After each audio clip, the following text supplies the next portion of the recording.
Subscribe कीजिए daily trending news channel को और बेल के बटन को दबाइए और आने वाले इंटरेस्टिंग न्यूज के मजे पाइए।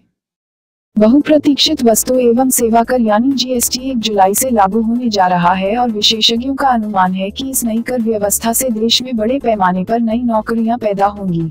माना जा रहा है कि तकरीबन 1 लाख नौकरियां तो तुरंत सामने आएंगी, जिनमें टैक्स, अकाउंटिंग और डाटा एनालिसिस के क्षेत्र में योग्यता रखने वाले लोगों की डिमांड होगी।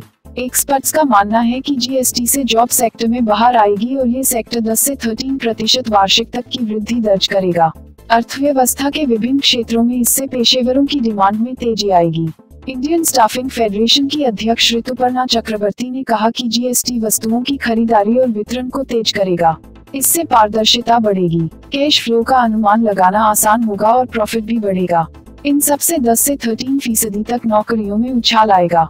ग्लोबल हंट के एमडी सुनील गोयल ने कहा कि एक अनुमान के मुताबिक ऐसा लगता है कि इससे 1 लाख नौकरियां तुरंत पैदा होंगी, जो कि इसके लागू होने के पहली तिमाही में ही देखने को मिल सकती हैं। इसके अलावा जीएसटी की खास गतिविधियों के लिए 50-60 हजार नौकरियां भविष्य में पैदा होंगी।